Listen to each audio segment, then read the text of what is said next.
अस्सलामुअलैकुम, मैं हूं नूरुल आरफीन सिद्दीकी और आप देख रहे हैं आरफीन नामा।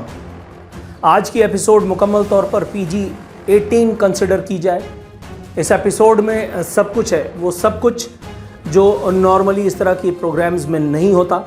इसमें तबसरा भी है, तज्जिया भी है, मगर जिन अल्फाज में तबसरा और तज्जिया किया जाएगा वो शायद बहुत सी समातों को नागवार गुजरे। PG-18 की रिकमेंडेशन के साथ आप इस वीडियो को देखिएगा या मत देखिएगा, ये आपकी सवाबदीद है। मुझसे शिकायत बहरकैफ आपकी नहीं बनती कि मैंने आपको आगाह नहीं किया था।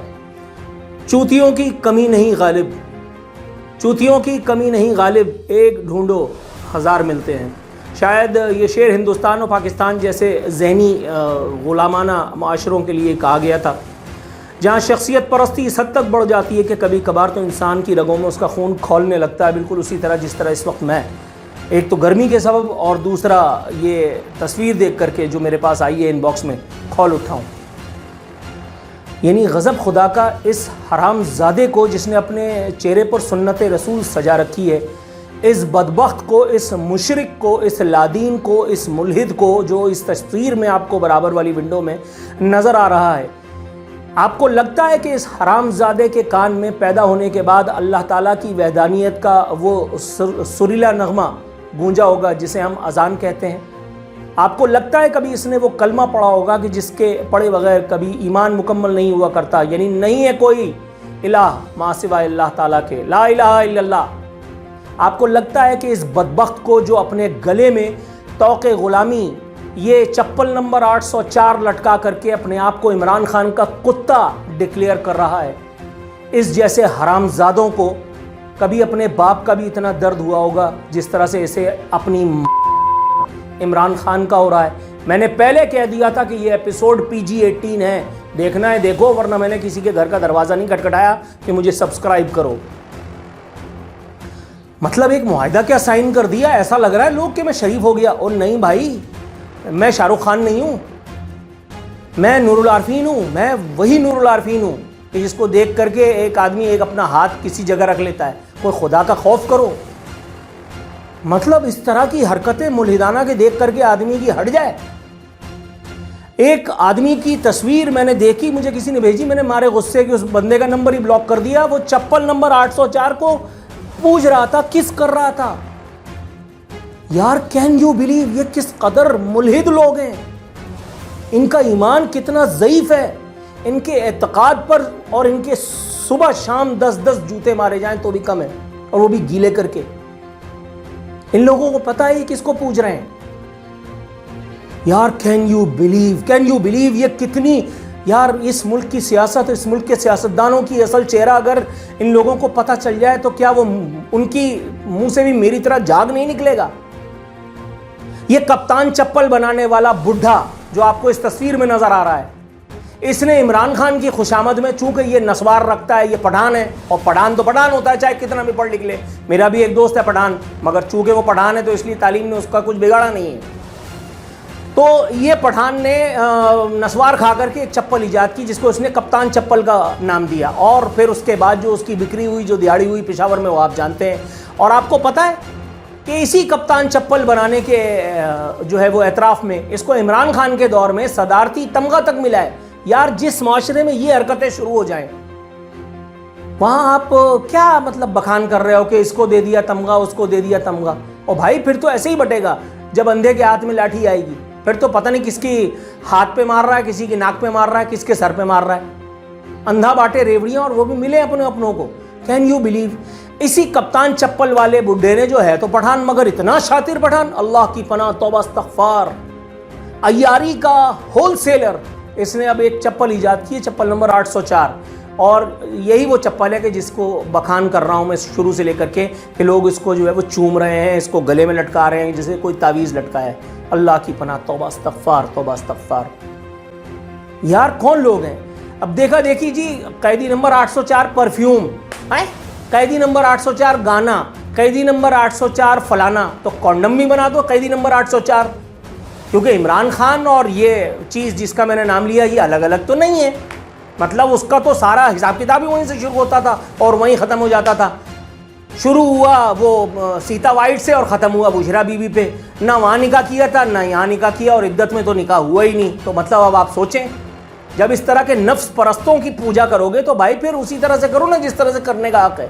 कैन यू बिलीव यार, ये किस मुल्क में, किस माशरे में, किस तरह के लोगों में आकर के हम फंस गए यार। गज़ब खुदा का, मेरा बस चल रहा है कि मैं मतलब इतनी गालियां बकूं कि हक अदा हो जाए, मगर इन चुतियापों का हक कोई कैसे अदा कर पाएगा भाई। हर आदमी अपनी अपनी गा रहा है, अपनी अपनी खा रहा है, कमा रहा है। टी शर्ट्स एब्सोल्युटली नॉट की निकल आई हैं। अबे तुम लोगों को पता है एब्सोल्युटली नॉट कहने की पोजीशन इमरान खान तो छोड़ो, यहाँ के जनरल कर्नल की भी नहीं है। ये भी साले वहां के गुलाम हैं अमरीकी। वहां से जब हुक्म होता है तब ये कुछ करते हैं। ये 5000 दफा मैं बता चुका हूं। इमरान खान की क्या औकात है, किसी सिविलियन, ब्लडी सिविलियन की क्या औकात है कि अमेरिका को ना कह दे, और वो भी जब अमेरिका को अड्डे चाहिए हो। हमारी तारीख गवाह, जब अमेरिका ने अड्डे मांगे हमने अड्डे उनको दिए, और इसीलिए उन्होंने हमारी फौजी इमदाद जो है वो न रोकी और न बंद की। रोकी सिर्फ उस वक्त जिस वक्त उनको अपने कोई मुतालबात बनवाने थे। कोई खुदा का खौफ करो यार। 62,000 60,000 आदमी मर गए, घंटा कुछ नहीं हुआ। 9 फौजी मारे थे सलाला चौकी पर हमले में, हमने उनकी सप्लाई लाइन काट दी थी। हमने कहा यार इंसान मार रहे हो तो मारो, मगर फौजी तो छोड़ दो, क्योंकि हमारे यहाँ फौजी और आम इंसानों में फर्क होता है। फौजी की जान मोहतरम है, मुकद्दम है। और उसके बाद फिर ISPR उसके ऊपर नगमे बना करके हमें उसकी और बखान करवाती है, याद करवाती है कि ब्लडी सिविलियंस। समझो, जब उनके लिए अमेरिका की नाक में दम कर दिया था तब तुम लोगों को ख्याल नहीं आया था, तब तुम लोगों के चाचों मामों को जिनको तुम वोट देते हो ख्याल नहीं आया था कि यार हम लोग भी कुछ है। ओ भाई यहाँ कुछ नहीं है। वहाँ वो मैं देख रहा था, आसिम मुनीर की एक वीडियो आई थी, उसमें वो पुलिस वालों को सामने खड़ा करके कह रहे हैं कि आप लोग रियासत का काम कर रहे हैं, आप डरे नहीं, अल्लाह की मदद आपके साथ है। मुल्ला हाथ में यूं करके खड़ा हुआ है, जी जी जी, और वो उसको कुरान की आयतें पढ़ करके सुना रहे हैं कि फलाना और फलाना और फलाना है। रियासत का काम कर रहे हैं। तो भाई वो रियासत का काम जो हो रहा था कि जिसमें वो पुलिस वाले गिरफ्तार करने के लिए गए थे, तो फिर जाकर के उनको पिटाई क्यों की? क्योंकि पुलिस वालों का तो काम है हराम खाना, रिश्वत लेना, लोगों को टॉर्चर सेल में, निजी टॉर्चर सेल में रखना। अगर उन 2 SSG कमांडोज को भी रख लिया था तो क्या हुआ था? आप लोगों का तो इतने सारे कारोबार है, उसमें से कहीं से कोई 10 20 25 50,000 रुपए की ग्रांट देकर के उनको छुड़ा लेते। मतलब इतना तामझाम करने की क्या जरूरत थी? आसिम मुनीर साहब बता रहे हैं कि ये रियासत और हमारा फर्ज और फलाना और ये जिहाद है। कहाँ, कौन? भाई आपकी सोच है आपके सामने, आपकी नाक के नीचे। ये क्या गेम खेल रहे हैं PTI वाले हरामजादे? ये वो हरामजादा, वो शराबी कबाबी साला शेर अफजल मरवत, उसको देख करके लगता है कि वो कभी होश में भी रहा होगा। उसने ऐन उस वक्त जब सऊदी वक्त पाकिस्तान की सरजमीन पर लैंड किया, उस हरामजादे ने जानबूझ करके क्या गलती इन्वर्टेड कॉमास में की? उसने कहा रिजीम चेंज ऑपरेशन में, उस साजिश में सऊदिया भी शरीक था, और PTI वालों ने वही हरकत की जो इनसे तवक्को रखी जाती है इन हरामजादों से।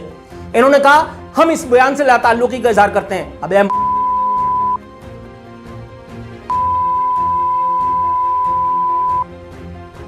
कोई खुदा का खौफ करो। पहले आदिल राजा और वो कौन, वो अभी मेरे मुंह से निकलेगा, वो साला आदि मुजरिम जैदी नकवी कौन है वो जो साला भगोड़ा फौजी एक जो वहां बैठ करके और अपने तौर पे जिहाद कर रहा है सोशल मीडिया पे। पहले उसको यूज किया, उसके जरिए इमरान खान की इमेज बिल्डिंग की, उसके जरिए इमरान खान को नबी पैगंबर साबित किया, और जब काम निकल गया तो उसको डिसोन कर दिया। इसी तरह से यहाँ शेर अफजल मरवत को आगे करके बयान दिलवाया और दूसरी तरफ डिसोन कर दिया। शेर अफजल मरवत इतना बड़ा आदमी है कि उसको डिसोन नहीं कर पा रहे हो तुम लोग पूरी तरह से। कभी इमरान खान उसको अपना तर्जुमान मुकर्रर करता है, कभी हटा देता है, कभी तुम लोग उसको अपना बाप बनाते हो, कभी हटा देते हो। ये किसकी चॉइस है? खुल के बताओ ना कि एस्टेब्लिशमेंट ने तुम्हें पाबंद किया है कि इसको बर्दाश्त करने के लिए, या कहीं जमीन फाड़ करके निकल करके आया है, या उसने तुम लोगों को इतना डोनेशन दे दिया कि तुम उसको कुछ उखाड़ नहीं पा रहे हो? Can you believe? ये किस किस्म के मुल्क में आकर के जान फंस गई है यार। बिजली महंगी, तेल महंगा, दवा नहीं मिलती, पानी का कोई पता नहीं है, बारिशें आती हैं तो बर्बाद हो जाते हैं, इंफ्रास्ट्रक्चर नाम की कोई चीज़ नहीं है, ज़िंदगी में ऐसी तैसी हुई पड़ी है। ऊपर से इस किस्म के लतीफ़े, ऊपर से इस किस्म के मतलब व्हाट्सएप मैसेजेस भेज करके और आदमी को उंगली कर देते हैं। कोई खुदा का खौफ करो यार। वो हरामजादे को देखो, वो उसकी कप्तान की चप्पल, वो क्या 804 चप्पल चूम रहा है। वो हरामजादे का बस नहीं चल रहा, वो तावीज़ की तरह उस चप्पल को पहन करके बैठा है। उसके बाप की मौत हो गई थी मगर वो अस्पताल नहीं ले जा सका उसको, क्योंकि उसके पास पैसे ही नहीं थे। तो ये इमरान खान के लिए फोटो सेशन काय करने के लिए आया था। इमरान खान ने उस लड़की को, जिसका वो जो लड़का था, कौन था वो, जिसका इंतकाल हो गया था, जिसको गोली लगी थी, वो अपना PTI वालों के चक्कर में, वो जो भगदड़ मची थी, उसके बच्चे यतीम हो गए, इमरान खान ने उसके घर पे आटा डलवाया? पता किया है पीटीआई की मकामी क़यादत उसको पूछ भी रही है कि नहीं? कोई अल्लाह का नाम लो यार, कोई अल्लाह का नाम लो। मतलब इल्हाद में इतना आगे मत चले जाओ कि इर्रिवर्सिबल डिस्ट्रक्शन के मुस्तहिक बन जाओ। परवरदिगार आलम हम सबको समझदानी हमारी बड़ी करे, हमें अकल समझ और तमीज़ सिखाए। परवरदिगार आलम हमें इतनी तमीज़ तो दे कि वो लोग जो कमेंट सेक्शन में जा कर के मुझे तमीज़ सिखा रहे हैं, उनको इतनी तमीज़ तो आए कि वो खुद तमीज़ सीख करके पहले ये देख सकें कि जो हरकतें की जा रही हैं उनके जवाब में अगर इस किस्म का लबो लहजा अख्तियार किया जाता है तो क्या बुरा है। ये तुम्हारी ही बदतमीज़ ब्रिगेड थी ना जिसने पाकिस्तानियों को गालियां बकना सिखाई, जिसने सियासतदानों की ऐसी तैसी करना सिखाई, जिसने लोगों की वीडियो बना बना करके उनको तान तशनी करने का आदी बनाया।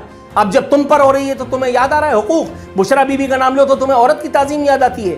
दूसरों की माँ बहन बेटियों की ऐसी तैसी करते हुए तुम लोगों को ख्याल नहीं आता? बदबख्त मुनाफिक साले, अपने दौर में तुम्हें ख्याल नहीं आया था कि अदलिया की ऐसी तैसी हो चुकी है? अपने दौर में तुम्हें ख्याल नहीं आया था कि पाकिस्तान में ISI और अफवाज का किरदार जो है वो नाकाबिले बर्दाश्त हद तक बदबूदार हो चुका है? जब रोजियां तेल हो गई तब तुम लोगों को ख्याल आया। जाओ मुनाफिको, ऐसी की तैसी तुम्हारी।